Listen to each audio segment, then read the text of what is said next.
تو اب میرا سوال یہ کہ یہ جتنے لوگ واپس آئے ہیں جو اپنے کمروں میں چھپے ہوئے تھے، جو ڈر رہے تھے، پاکستانی اسٹوڈنٹ تھے کیونکہ ان کے پاس موبائل فون کیمرے تھے، اب جو وہاں پہ مزدور ہیں، جو روزگار کے لیے گئے ہوئے لوگ ہیں، وہ چونکہ اپنی شناخت ظاہر نہیں کرتے، اور وہ بہت سے ایسے لوگ ہیں جو کہ انلیگل گئے ہوئے ہیں، جو ڈنکی لگا کے گئے ہوئے ہیں، جن کے پاس باقاعدہ ویزا نہیں ہے، اور وہ کسی ایجنٹ کے ذریعے وہاں گئے اور روزگار انہوں نے وہاں پہ ڈھونڈ رکھا ہے، ان کو بھی مارا گیا ہے، ان کو بھی شردوں کا نشانہ بنایا گیا۔ اپنی آئیڈینٹی چھپانے کے لیے انہوں نے ویڈیوز نہیں بنائی۔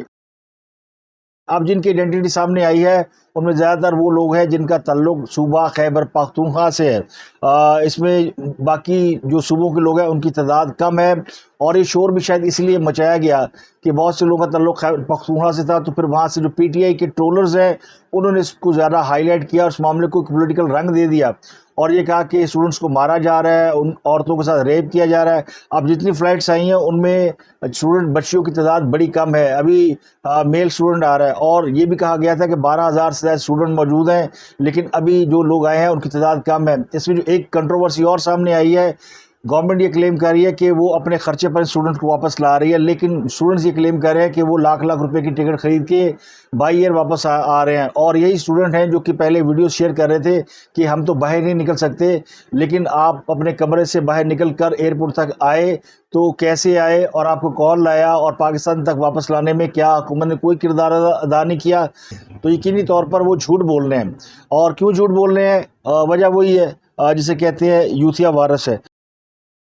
تو یہ پاکستان کے سب سے طاقتور اور جیدار لوگ کس طرح کرغزستان میں کمروں کے اندر چھپے بیٹھے تھے، اور انہوں نے سب کو آگے لگایا ہوا ہے۔ یہ وہ نسل ہے جو پاکستان میں اینٹتی ہے اور باہر مار کھاتی ہے اور پھر مدد مانگتی ہے۔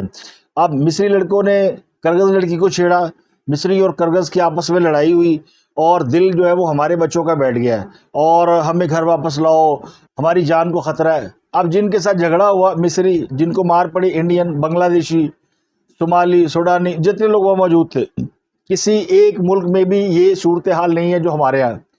ہمارے یہاں تو پوری گورنمنٹ جو ہے وہ ایسے جاگ رہی ہے جیسے کوئی خدا نہ خواستہ فلسطین کا اور اسرائیل کا معاملہ شروع ہو گیا، اور اسرائیل نے ہم پہ حملہ کر دیا، خدا نہ خواستہ اس طرح کا شور مچایا جا رہا ہے، اور اس طرح کی ماتم کی جا رہی ہے جیسے بہت بڑی قیامت آ گئی ہے۔ اور آپ تصور کریں جس دن کوئی واقعی اس طرح کا کوئی بڑا کام ہو گیا تو پھر ہماری کیا حالت ہوگی، ہم تو ایک دوسرے کو حوصلہ دینے کے بھی قابل نہیں رہیں گے۔ جس طرح کا شور مچایا گیا، جس طرح کا واویلا کیا گیا ہے، صرف چند ایک اسٹوڈنٹس کے ساتھ جو کہ شاید کہیں نہ کہیں اگر ہمت کرتے تو اس معاملے کو خود بھی ڈیل کر سکتے تھے۔ وہاں پہ کوئی کسی کے پاس کوئی مسلح نہیں تھا، یعنی کوئی گولی نہیں چلی۔ یہ لڑائی جو ہے وہ لاٹھی مکوں اور گھونسوں کی لڑائی ہے، اور یہ لڑائی ہم نے ہمیشہ دیکھی ہے، جس میں طاقتور جو ہے وہی ہوتا ہے جو ذرا جس کا حوصلہ ہوتا ہے اور جو حوصلے کے ساتھ سامنا کرتا ہے۔ مقامی لوگوں نے سب پر حملہ کیا ہے، ہر قسم کی قومیت کے اوپر، اور پھر انہوں نے بتایا جی ہاسٹلز کی طرف بھی ان کو کسی نے بتایا کہ یہاں غیر ملکی رہتے ہیں، تو ہاسٹل کے اوپر حملہ کیا۔ اب جو پرابلم یہ ہے کہ غیر ملکی نہ ٹیکسیوں میں سفر کر سکتے ہیں، نہ وہاں کے جو لوکل ہے ان کے ساتھ کوئی ان کو کھانے پینے کی چیزیں دے رہے ہیں کہ جی غیر ملکی ہم آپ کے ساتھ جو ہے وہ نہیں کر سکتے۔ تو یہ ایک ویو، اس کو اب وہاں کی جو قوم پرستی کہہ سکتے ہیں، نیشنلزم کہہ سکتے ہیں، کہ وہاں کچھ اس قسم کی ویو آئی ہے جس میں وہ شاید کہہ رہے ہیں کہ ہمارے یہاں جب متحدہ ہندوستان تھا تو ایک بڑی مہم چلی تھی، سائمن واپس جاؤ، انگریزوں کو واپس بھیجنے کے لیے جو تحریک چلی تھی، اس قسم کی موومنٹ مجھے لگتا ہے کہ بشکیک میں چل رہی ہے، اور وہ لوگ کتنے ناکو ناک آئے ہوں گے، کتنے تنگ ہوں گے۔ یہ معاملہ صرف اسٹوڈنٹس کی لڑائی کا نہیں ہے کہ مقامی لوگ بھی کہہ رہے ہیں کہ جو غیر ملکی واپس جائیں، باوجود اس کے کہ ہم نے بہت سارے جگہوں پہ دیکھا کہ جو وہاں کے اسٹوڈنٹس ہیں وہ اپنے اسٹوڈنٹس فیلو کے لیے وہاں پہ کھانے پینے کا ارینج بھی کر رہے ہیں، ان کو پانی وانی بھی پلا رہے ہیں، کسی کو بھوکا نہیں مرنے دیا گیا، کسی کی حالت ایسی نہیں ہوئی کہ اس کو وہ طبی امداد نہ ملنے کی وجہ سے کہیں ایڑیاں رگڑ کے خدا نہ خواستہ اس کی جان جو ہے وہ اس نے جان آفرین کے سپرد کر دی ہو، تو ایسا کچھ نہیں ہوا۔ تو نہ وہاں پہ کوئی ہلاکت ہوئی، نہ وہاں پہ کوئی اتنا بڑا معاملہ تھا، لیکن یہ پکچر ایک ایسی براڈر بنا دی گئی، اور اس نے ثابت کیا کہ ہماری حکومت جو ہے اس نے ایک فیک جو پروپیگنڈا ہے یا نیوز ہے اس کے حوالے سے سرنڈر کیا ہے۔ پاکستان کا سب سے طاقتور پرائم منسٹر بھی جو ہے وہ 2 دن سے جاگ رہا ہے کہ یہ کیا ہو گیا. تو اتنی بری حالات تھی. یہ ان کی تو حکومت کی تو سنسیریٹی ظاہر کرتا ہے, لیکن ان کی بھی کامیابی ہے جنہوں نے ان کو آگے لگا لیا اور کہا کہ ہماری مرضی کے مطابق چلو. تو یہ حال ہے. اسی لیے لوگ سوال پوچھتے ہیں 9 مئی کے کرداروں کو اب تک سزا کیوں نہیں ہوئی. تو اس لیے نہیں ہوئی کہ یہ حکومت جو ہے وہ آگے لگی ہوئی ہے. 400-500 اسٹوڈنٹس جو ہے وہ پاکستان آ چکے ہیں اور ان میں سے وہ ایک بچہ ہے جو زخمی نکلا ہے. تو اس سے آپ اندازہ لگا سکتے ہیں کہ یہ پوری صورتحال کیا تھی. وہ کہتے ہیں نا مارے نہ ڈرایا چنگا, تو ان کا ترا نکلا ہوا ہے. ہمارے جو شی جوان ہیں گنڈا پور کے قبیلے کے لوگ, ان کا وہاں پہ ترا نکل گیا. گنڈا پور سے مجھے یاد ہے کہ گنڈا پور کی ویسے دھمکیاں پاکستان میں چل جاتی ہیں, باہر بھلے چلے نہ چلیں. تو ان کی ایک دھمکی ایسی چلی ہے کہ فیصل کریم کنڈی صاحب نے ہاتھ کھڑے کر دیے. فیصل کریم کنڈی KPK کے گورنر ہیں. اس سے پہلے انہوں نے بھی بڑی دھمکیاں لگائیں علی امین گنڈا پور کو, لیکن علی امین گنڈا پور نے جو جوابی دھمکی لگائی نا کہ میں تمہارا پیٹرول بند کر دوں گا اور تمہارا گورنر ہاؤس جو ہے وہ چھین لوں گا اور تمہیں 2 کمروں تک محدود کر دوں گا, تو اس کے بعد کنڈی صاحب کی زبان تو ہو گئی سیدھی. وہ کہہ رہے ہیں کہ جناب یا آپ میری طرف آ جائیں یا میں آپ کی طرف آتا ہوں. اور وہ کہتے ہیں نا پنجابی کا گانا, کنڈی نہ کھڑکا سونیا سدھا اندر آ. تو کنڈی صاحب جو ہے وہ ان کا حال یہی ہے. وہ کہتے ہیں جناب کنڈی نہ کھڑکا سونیا سدھا اندر آ, کنڈی کھل گئی ہے. اب وہ گنڈا پور جاتا ہے یہ نہیں جاتا, لیکن گنڈا پور نے یہ ثابت کر دیا کہ دھمکیاں اس ملک میں زیادہ کارگر ہیں. پریکٹیکل سے زیادہ جو ہے وہ لوگوں کی جو زبان ہے یا دھمکیاں ہیں وہ اس ملک کے اندر زیادہ افیکٹو ہوتی ہیں. ایک ویڈیو سامنے آئی ہے انور مقصود صاحب جو بہت ہی اچھے لکھاری دانشور اور پاکستان کے عوام انہیں بہت اچھی طرح جانتے ہیں, ان کی بڑی عزت کرتے ہیں کیونکہ وہ پاکستان ٹیلی ویژن کے ساتھ اسی طرح وابستہ ہے جیسے ٹیلی ویژن کا کوئی ایک پرزہ ہوتا ہے. جو لوگ ٹیلی ویژن کو جانتے ہیں وہ انور مقصود کو ضرور جانتے ہیں.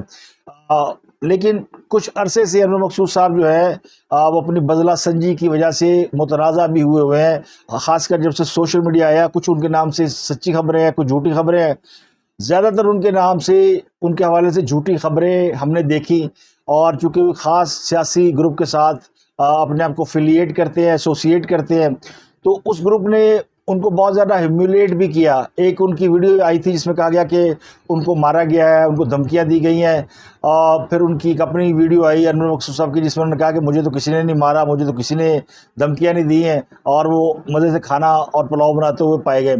اب ان کی اپنی ایک ویڈیو ایسی آئی ہے اور اس ویڈیو پہ بہت اعتراض ہو رہا ہے کیونکہ اس میں انہوں نے عمران خان صاحب کی تعریف کرنے کی کوشش کی اور ایک جابر اور ظالم حکمران کے سامنے کلمہ حق بیان کرنے کا اپنا ایک واقعہ بیان کیا ہے. اور شاید وہ یہ آج کل کی نوجوان نسل کو بتانا چاہتے ہوں گے کہ آپ کسی بھی جو طاقتور آدمی ہے اس کے سامنے کیسے بول سکتے ہیں. تو یہ تربیت جو ہماری قوم کی کر رہے تھے, اس میں انہوں نے جھوٹ کی ایسی آمیزش کی ہے کہ اب ماشاءاللہ وہ بیک فائر ہو گئی ہے. عمران کو ٹریبیوٹ دے رہے تھے. وہ عمران ورلڈ کپ جیت کے آیا تھا اور عمران نے ریٹائرمنٹ لے لی تھی. تو ان کے بیٹے ایجاد الحق صاحب میرے پاس آئے کہ والد صاحب عمران کو ٹریبیوٹ دینا چاہ رہے ہیں اور آپ کو میزبان بنانا چاہ رہے ہیں. مگر والد صاحب کو پہلے فرانس کے سفیر کے پاس جانا ہے, تو ہم نے ان سے کہا ہے کہ پہلے عمران کو آپ گولڈ میڈل دے دیں پھر چلے جائیں. تو پروگرام شروع ہوا 7:30 بجے. 8:30 بجے ان کو سفیر کے پاس جانا تھا. میں نے بولنا شروع کیا تو وہ 1 بجے تک بیٹھے رہے, اور پروگرام کے بعد مجھے بلایا اپنے گھر, راولپنڈی میں گھر تھا ان کا. اس کے بعد انہوں نے کہا کہ میں نے آپ سے کہا تھا کہ مجھے فرانس سفیر کے پاس جانا ہے, آپ 5 گھنٹے بکواس کرتے رہے. تو میں 5 گھنٹے بیٹھا رہا. میں نے کہا سر آپ کتنے دن کے لیے آئے تھے؟ 90 دن کے لیے. 8 سال ہو رہے, تو آپ کو تو عادت ہے دیر تک بیٹھے. تو انہوں نے کہا آپ میں سے کسی کی ہمت ہے یہ بات کہنے کی جو انور نے کہی ہے؟ میں نے کہا نہیں سر چھوڑ دیں. تو وہاں ایک بریگیڈیئر صاحب تھے, وہ غصے میں آ گئے. انہوں نے میرا گریبان پکڑا ہے, ہاں, کہنے لگے آپ کو ہم بلاتے ہیں, آپ بارڈر کراس کر جاتے ہیں. تو میں نے کہا سر تنخواہ آپ کو ملتی ہے بارڈر کراس کرنے کی, جب آپ سے نہیں ہوتا تو میں کرتا ہوں.